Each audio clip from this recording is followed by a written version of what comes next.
Shalom bagi kita semuanya. Firman Tuhan untuk kita hari ini dari Yeskiel pasal 47.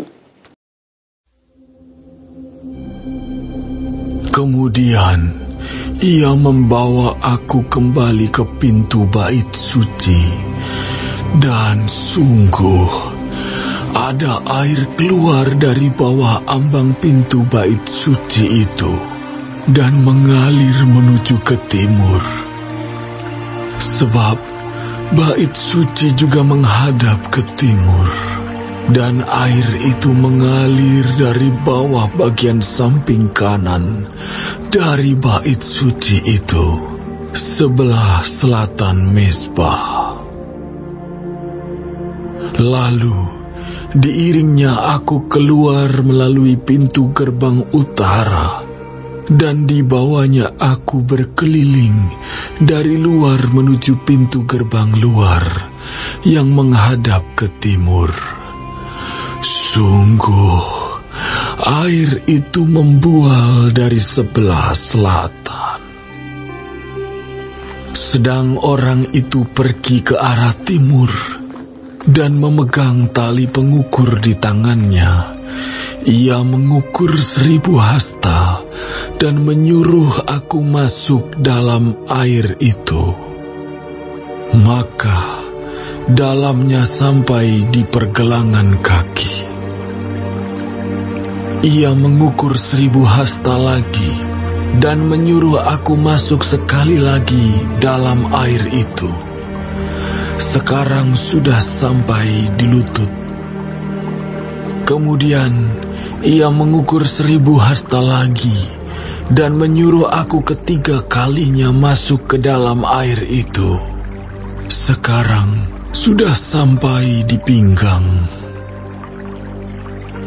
Sekali lagi ia mengukur 1000 hasta lagi. Sekarang air itu sudah menjadi sungai, di mana aku tidak dapat berjalan lagi. Sebab air itu sudah meninggi sehingga orang dapat berenang. Suatu sungai yang tidak dapat diseberangi lagi. Lalu ia berkata kepadaku, "Sudahkah engkau lihat, hai anak manusia?" Kemudian ia membawa aku kembali menyusur tepi sungai.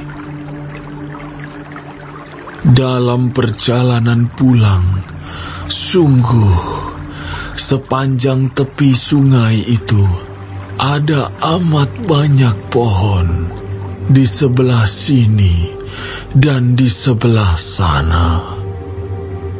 Ia berkata kepadaku, "Sungai ini mengalir menuju wilayah timur dan menurun ke Araba Yordan dan bermuara di Laut Asin, air yang mengandung banyak garam, dan air itu menjadi tawar. Sehingga kemana saja sungai itu mengalir, segala makhluk hidup yang berkeriapan di sana akan hidup.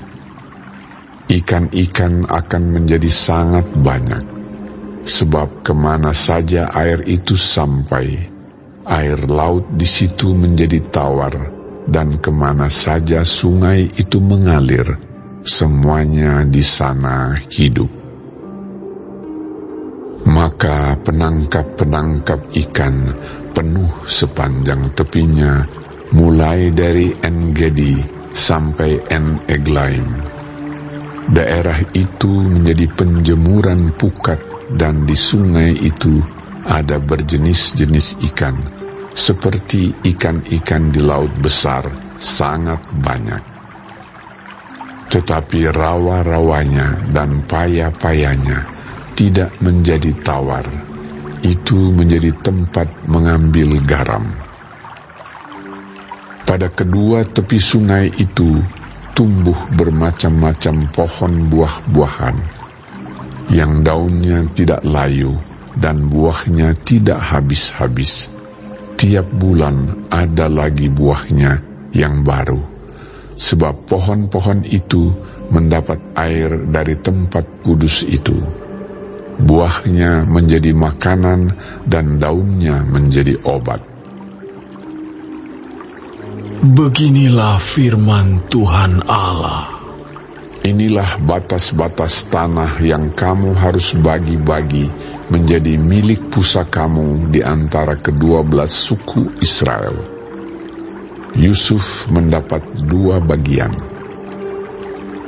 Tanah itu harus kamu bagi rata, yaitu tanah yang dengan sumpah kujanjikan memberikannya kepada nenek moyangmu, dan dengan demikian tanah ini menjadi milik pusakamu. Inilah perbatasan tanah itu. Di sebelah utara dari Laut Besar terus ke Hetlon sampai jalan masuk ke Hamat dan terus ke Zedad, Berota, Sibraim, yang terletak di antara daerah kota Damsyik dan daerah kota Hamat, terus ke Hazar Enon yang di daerah kota Hauran. Demikianlah perbatasannya itu, mulai dari laut sampai di Hazar Enon, sehingga daerah kota Damsyik dan juga daerah kota Hamat terletak di sebelah utaranya. Itulah sebelah utara. Di sebelah timur, mulai dari Hazar Enon yang terletak di antara Hauran dan Damsyik, Sungai Yordan menjadi perbatasan di antara Gilead dan tanah Israel, terus ke laut timur sampai ke Tamar. Itulah sebelah timur. Di sebelah selatan, perbatasan mulai dari Tamar sampai mata air Meriba, dekat Kadesh, terus ke sungai Mesir, terus ke Laut Besar. Itulah di sebelah selatan, perbatasan dengan tanah Negeb. Di sebelah barat Laut Besar, merupakan perbatasan sampai tempat jalan masuk ke Hamat. Itulah sebelah barat. Tanah inilah kamu harus bagi-bagi di antara kamu menurut suku-suku Israel. Dan kamu harus membagi-baginya menjadi milik pusaka di antara kamu dan di antara orang-orang asing yang tinggal di antara kamu, yang melahirkan anak di tengah-tengahmu, dan mereka harus kamu anggap sama seperti orang Israel asli. Bersama-sama kamu, mereka harus mendapat bagian milik pusaka di tengah-tengah suku-suku Israel. Jadi, kalau di tengah-tengah sesuatu suku ada tinggal orang asing, disitulah kamu berikan milik pusakanya. Demikianlah firman Tuhan Allah. Renungan dari Yeskiel pasal 47 ayat 1 sampai 23. Saya buat judulnya Air yang Menghidupkan, mengalir dari hadirat Tuhan.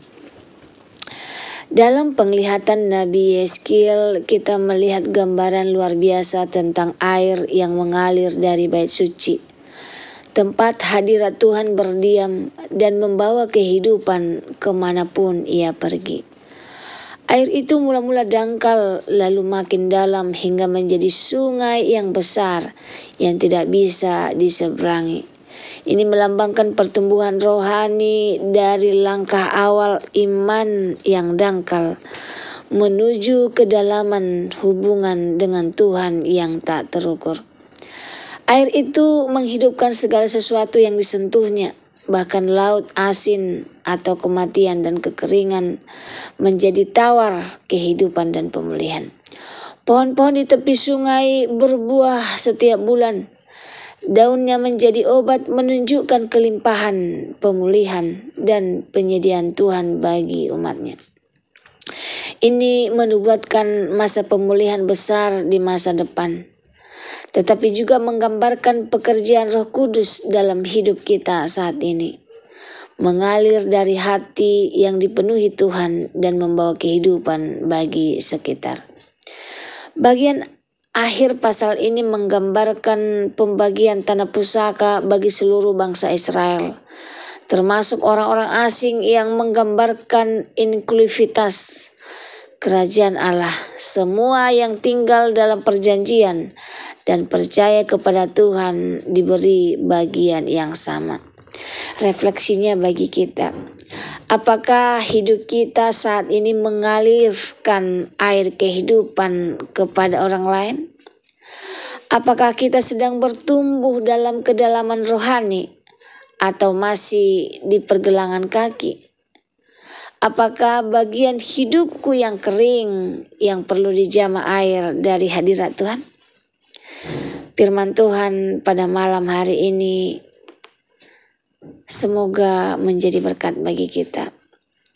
Semoga kita berharap Tuhan alirkan air kehidupannya di dalam hati kita hari ini, menjadikan kita saluran kasih, pemulihan, dan damai-Nya. Biarlah Tuhan yang berdiam di dalam hati kita, termasuk lebih dalam hadirat-Nya. Biarlah hidup kita berbuah dan menjadi berkat seperti pohon di tepi sungai. Semoga firman Tuhan menjadi berkat bagi kita. Terima kasih, Tuhan Yesus memberkati. Shalom.